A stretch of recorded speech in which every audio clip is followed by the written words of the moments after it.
India TV YouTube channel को subscribe करें और बेल आइकन दबाएं। पीएम मोदी को लगी कोरोना वैक्सीन की दूसरी डोज। पीएम ने सुबह एम्स में जाकर लिया दूसरा टीका। 1 मार्च को ली थी पहली डोज। प्रधानमंत्री मोदी ने लोगों से वैक्सीन लगवाने की अपील की। कहा, वायरस को हराने के उपायों में टीकाकरण शामिल। अगर आप एलिजिबल हैं तो तुरंत वैक्सीन लें। एम्स की 2 नर्सों पुडुचेरी की पी निवेदिता और पंजाब की निशा ने पीएम मोदी को लगाया टीका। निवेदिता ने 1 मार्च को भी लगाई थी पहली कोरोना की वैक्सीन। सिस्टर निवेदिता ने प्रधानमंत्री मोदी को 2 बार वैक्सीन लगाने पर खुशी जताई। कहा, पीएम मोदी ने हमसे बात भी की। पीएम के साथ फोटो खिंचाने का मौका भी मिला। कोरोना के बढ़ते मामलों को लेकर पीएम मोदी आज शाम राज्यों के मुख्यमंत्रियों के साथ करेंगे बैठक। हालात की करेंगे समीक्षा। वैक्सीनेशन अभियान को लेकर भी होगा मंथन। देश में कोरोना ने फिर बनाया नया रिकॉर्ड। एक दिन में 1,26,000 से ज्यादा लोग पॉजिटिव। 24 घंटे में 685 लोगों की जान गई। महाराष्ट्र में अब तक का सबसे बड़ा आंकड़ा। 24 घंटे में 59,907 लोग पॉजिटिव मिले। एक दिन में 322 लोगों की जान गई। मुंबई में लगातार दूसरे दिन कोरोना के करीब 10,500 नए केसेस। 23 मरीजों ने दम तोड़ा। पुणे में भी कोरोना की हालत बदतर। एक दिन में 10,907 नए केस मिले। 24 लोगों की जान गई। महाराष्ट्र में कोरोना की बढ़ती रफ्तार को देखते हुए घर लौटने लगे हैं प्रवासी मजदूर। पुणे स्टेशन पर भारी संख्या में मजदूरों का जमावड़ा। महाराष्ट्र के बीट से आई डराने वाली तस्वीरें। एक चिता पर 8 शवों का किया गया अंतिम संस्कार। कोरोना वैक्सीन की कमी की खबरों को लेकर डॉक्टर हर्षवर्धन महाराष्ट्र छत्तीसगढ़ पर बरसे। कहा, नाकामी छिपाने की कोशिश। महाराष्ट्र के स्वास्थ्य मंत्री राजेश टोपे का बड़ा बयान। कहा, सिर्फ 3 दिन के लायक बची है वैक्सीन। 40 लाख डोज भेजने की मांग की। केंद्र ने 3 राज्यों महाराष्ट्र, पंजाब, दिल्ली को भी चिट्ठी लिखी। औसत से कम वैक्सीनेशन होने पर फटकार। देश में वैक्सीनेशन बढ़ाने के लिए केंद्र सरकार का बड़ा फैसला। 45 साल से ज्यादा उम्र के लोगों को सरकारी और निजी दफ्तरों में भी 11 अप्रैल से लगेंगे टीके। दिल्ली में कोरोना के 5,506 नए मरीज मिले। 20 लोगों की मौत। यूपी में कोरोना के 6,023 नए केस सामने आए। प्रदेश में कुल 31,987 एक्टिव मामले। यूपी के 4 शहरों में आज रात से नाइट कर्फ्यू। लखनऊ, प्रयागराज, वाराणसी, कानपुर में रात 9 बजे से सुबह 6 बजे तक पाबंदियां लागू। यूपी के सीएम योगी आदित्यनाथ ने 13 जिलों में हालात की समीक्षा की। कॉन्ट्रैक्ट ट्रेसिंग और जांच बढ़ाने के लिए कहा, मास्क नहीं पहनने वालों पर सख्ती के निर्देश। पंचायत चुनाव टालने की मांग वाली याचिका इलाहाबाद हाईकोर्ट में खारिज। कोरोना की वजह से चुनाव फिलहाल रद्द करने की मांग। पंजाब के सभी 22 जिलों में 30 अप्रैल तक नाइट कर्फ्यू लागू। राजनीतिक गतिविधियों के लिए भी जमावड़े पर रोक। 9 अप्रैल शाम 6 बजे से 19 अप्रैल सुबह 6 बजे तक रायपुर को कंटेनमेंट जोन घोषित किया गया। रायपुर की सभी सीमाएं बंद। कोरोना को देखते हुए बेंगलुरु में धारा 144 लगाई गई। स्विमिंग पूल, जिम और पार्टी हॉल भी बंद किए गए। देश में कोरोना वैक्सीनेशन में तेजी जारी। अब तक 9 करोड़ से ज्यादा लोगों को टीका लगा। हरिद्वार में कोरोना जागरूकता अभियान के तहत सुरक्षा बलों ने बनाया ह्यूमन चेन। मास्क की आकृति दी। इंडिया बुक ऑफ रिकॉर्ड में दर्ज हुआ। न्यूजीलैंड ने कोरोना के कारण भारत से लोगों की एंट्री पर रोक लगाई। रोक 11 अप्रैल से 28 अप्रैल तक लागू। न्यूजीलैंड की पीएम ने भारत से अपने नागरिकों को भी देश लौटने के पर लगाई पाबंदी। पहली बार लगाई ऐसी पाबंदी। मेक्सिको में भारत की कोवैक्सीन दवा का इमरजेंसी इस्तेमाल होगा। वहां की सरकार ने दी मंजूरी। सचिन वाजे कांड पर गृह मंत्री अमित शाह का बड़ा बयान। कहा, सीबीआई जांच से सामने आएगा सच। इंडिया टीवी से एक्सक्लूसिव बातचीत में बोले अमित शाह, बंगाल में 200 से ज्यादा सीट जीतेगी बीजेपी। रैली से लेकर रोड शो तक समर्थन। अमित शाह ने ममता पर नेगेटिव प्रचार का आरोप लगाया। सिर्फ वोट के लिए मंच से मंत्र पढ़ती हैं। अमित शाह ने कहा, बंगाल में घुसपैठ बहुत बड़ी समस्या है। ममता के मुख्यमंत्री रहने पर कोलकाता तक आ जाएंगे घुसपैठिए। कोलकाता को बीजेपी बनाएगी वर्ल्ड क्लास सिटी। चुनाव आचार संहिता उल्लंघन के मामले में घिरी ममता बनर्जी। अल्पसंख्यकों से वोट की अपील पर चुनाव आयोग ने भेजा नोटिस। 48 घंटे में मांगा जवाब। कूच बिहार में बंगाल बीजेपी अध्यक्ष दिलीप घोष के काफिले पर हमला हुआ। दिलीप घोष की कार के शीशे भी टूटे। दिलीप घोष के हाथ में चोट। दिलीप घोष ने ईंट और बम बंदूक के साथ मुझ पर तालिबान जैसा किया गया हमला।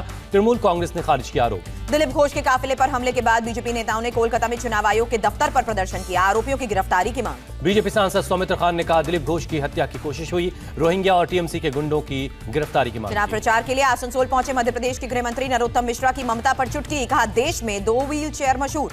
नरोत्तम मिश्रा ने मुख्तार अंसारी के व्हील चेयर पर बांदा जेल पहुंचने का जिक्र किया। कहा, एक हार के डर से व्हील चेयर पर और एक मार के डर से। पश्चिम बंगाल के चुनावी रण में आज फिर उतरेंगे बीजेपी अध्यक्ष जेपी नड्डा। 3 जगह पर रोड शो।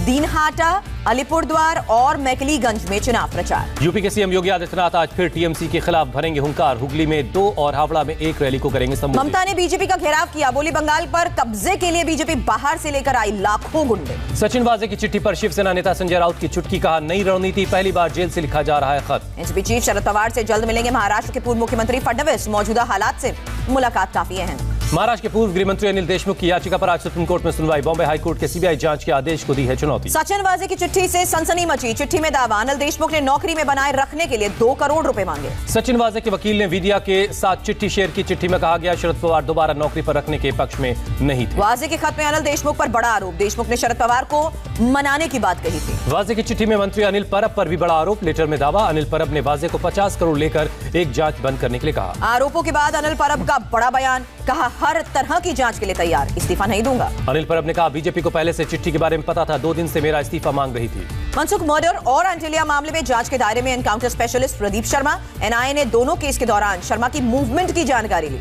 पीएम मोदी आज गुरु तेग बहादुर जी की 400वें प्रकाश पर्व को लेकर बनी हाई लेवल कमेटी की बैठक की करेंगे अध्यक्षता। गृह मंत्री अमित शाह भी होंगे शामिल। प्रधानमंत्री मोदी ने छात्रों को परीक्षा पर चर्चा कार्यक्रम के दौरान मंत्र दिए। चर्चा में 10 लाख से ज्यादा स्टूडेंट्स शामिल रहे। पीएम मोदी ने कहा, परीक्षा जीवन का आखिरी पड़ाव नहीं होता, छात्रों पर दबाव नहीं बनाना चाहिए। प्रधानमंत्री मोदी ने खाली समय को खजाना बताया। कहा, खाली समय ना हो तो जिंदगी रोबोट की तरह हो जाती है। भारत और चीन के बीच कल हो सकती है सैन्य कमांडर लेवल की बातचीत। पूर्वी लद्दाख में टकराव वाली बाकी जगहों से सैनिकों के पीछे हटने को लेकर होगी बातचीत। आर्मी चीफ नरवणे 5 दिन के बांग्लादेश दौरे पर रवाना। आपसी रक्षा सहयोग और द्विपक्षीय रिश्तों को लेकर मजबूती। सीडीएस बिपिन रावत का बड़ा बयान। कहा, चीन भारत में साइबर अटैक करने के में सक्षम, तकनीक के मामले में दोनों देशों में गैप बहुत ज्यादा है। पर्यावरण पर अमेरिकी राष्ट्रपति बाइडेन के विशेष दूत जॉन केरी ने प्रधानमंत्री मोदी से की मुलाकात। केरी ने कहा, दोनों देश ग्रीन टेक्निक पर 2030 के एजेंडे पर कर सकते हैं सहयोग। दिल्ली के दिलशाद गार्डन इंडस्ट्रियल एरिया में एक फैक्ट्री में लगी आग। दमकल की 25 गाड़ियां आग पर काबू पाने में जुटी। मथुरा में नकली शिक्षक भर्ती का रैकेट का भंडाफोड़ हुआ। पुलिस ने आरोपी की 72 लाख की प्रॉपर्टी को अटैच किया। यूपी पंचायत चुनाव में समाजवादी पार्टी को झटका। मुलायम सिंह यादव की भतीजी संध्या यादव को बीजेपी ने मैनपुरी के वार्ड नंबर 18 से उम्मीदवार बनाया। यूपी के जौनपुर में फेमिना मिस इंडिया की रनर अप रही दीक्षा सिंह ने पंचायत चुनाव के लिए नामांकन किया। गांव के पिछड़ेपन को दूर करने का वायदा। यूपी के प्रतापगढ़ में डीएम के घर के बाहर हंगामा। बीजेपी विधायक अभय कुमार वोटर लिस्ट में गड़बड़ी को लेकर दे रहे हैं धरना। एसपी पर लगाया मारपीट का आरोप। हरियाणा के सिरसा में किसानों का हंगामा। नगर परिषद चुनाव को लेकर विधायक गोपाल कांडा की मौजूदगी के खिलाफ नारेबाजी। पुलिस के साथ झड़ा। गुरुग्राम में महिला से गहनों से भरा बैग छीनकर बदमाश फरार। पुलिस सीसीटीवी के आधार पर कर रही बदमाशों की तलाश। महिला के मुताबिक बैग में करीब 10 लाख रुपए के गहने थे। हरियाणा के गुरुग्राम में हार्डवेयर दुकान में आग। फायर ब्रिगेड की टीम ने आग पर काबू पाया। हादसे में कोई घायल नहीं। मुंबई से सटी ठाणे में चलती कार में लगी भीषण आग। बाल बाल बचे कार सवार। मुंबई के कुरला में स्क्रैप गोदाम में भयानक आग। फायर ब्रिगेड की टीम ने आग पर काबू पाया। यूपी के नोएडा में रेवेन्यू अधिकारी की पत्नी ने खाया जहर। अस्पताल में इलाज जारी। पुलिस ने रेवेन्यू अधिकारी और उसके परिवार को हिरासत में लिया। हैदराबाद में अप्रैल में गर्मी बढ़ी। तापमान 40 डिग्री के पार पहुंचा। लोगों को मुश्किल। पाकिस्तान के प्रधानमंत्री इमरान खान का विवादित बयान। कहा, अश्लीलता के कारण बढ़ रही है रेप की वारदात। पर्दा सिस्टम का किया समर्थन। इमरान के बयान पर बरसी पूर्व मंत्री जमैमी। कहा, जिस इमरान को जानती हूं उसका नहीं था ऐसा नजरिया। पुरुषों की आंख पर पर्दा लगाने की बात करते थे। जॉर्डन के किंग ने अपने सौतेले भाई पर देशद्रोह का आरोप लगाया। कहा, साजिश को किया गया नाकाम। पूरे विवाद पर पहली बार तोड़ी चुप्पी। लंदन में म्यांमार के दूतावास के बाहर सुरक्षा बढ़ाई गई। खबरों के मुताबिक दूतावास पर म्यांमार के नए सैनिक शासकों ने किया कब्जा। म्यांमार में सेना के खिलाफ संग्राम जारी।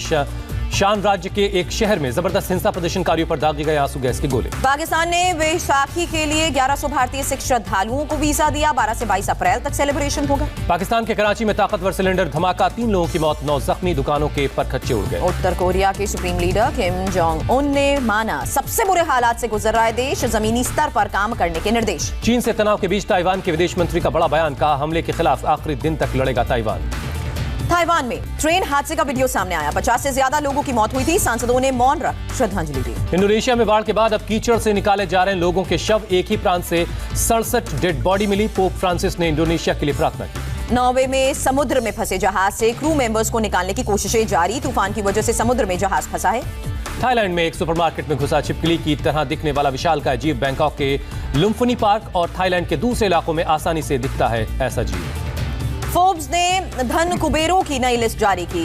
जैक मा को पीछे छोड़ एशिया के सबसे धनी बने मुकेश अंबानी। फोर्ब्स की लिस्ट में अमेजॉन के जेफ बेजोस चौथी बार दुनिया में सबसे अमीर। अमेरिका और चीन के बाद भारत में सबसे ज्यादा अरबपति हैं। कैबिनेट बैठक में पीएलआई को लेकर बड़ा फैसला। मैन्युफैक्चरिंग के जरिए इकोनॉमी को फायदा पहुंचाने की कोशिश। एसी रेफ्रिजरेटर जैसे व्हाइट गुड्स को इंसेंटिव के तौर पर मिलेंगे। 4500 करोड़ आयात पर निर्भरता कम होगी। एलईडी लाइट्स के लिए 6200 करोड़ से ज्यादा दिए गए। अगले 5 साल तक देश में कंपोनेंट बनाने को बढ़ावा दिया जाएगा। मदद के लिए फिर आईएमएफ का दरवाजा खटखटाएगा कंगाल पाकिस्तान। दूसरे बेलआउट पैकेज के लिए झोली फैलाएंगे Imran Khan. Boeing 737 Max model के विमानों पर 2 साल बाद बैन हटा। 2018 में जावा के पास विमान के क्रैश होने के बाद रोक लगी थी। आईपीएल के 14वें सीजन का कल से होगा आगाज। मुंबई और आरसीबी के बीच होगा पहला मुकाबला। कोरोना को देखते हुए बिना दर्शक के ही आईपीएल के मैचेस होंगे। चेन्नई में शाम 7:30 बजे से मुकाबला। 10 अप्रैल को चेन्नई सुपर किंग्स के खिलाफ मुकाबले के लिए ऋषभ पंत उत्साहित का धोनी से इतने सालों में जो भी सीखा उसका मैच में उनके खिलाफ करूंगा इस्तेमाल। कोरोना के बढ़ते मामले के बीच भारत में होने वाले T20 वर्ल्ड कप के आयोजन पर आईसीसी का बयान। कहा हमारे पास बैकअप प्लान। फीफा ने पाकिस्तान फुटबॉल फेडरेशन पर लगाया बैन। तीसरी पार्टी की मध्यस्थता को लेकर लिया एक्शन। नहीं मिलेगी कोई भी आर्थिक मदद। फिल्म राधे की रिलीज पर बोले सलमान खान। का अगर लॉकडाउन के कारण इस ईद पर रिलीज नहीं हुई तो अगली ईद पर फिल्म होगी रिलीज।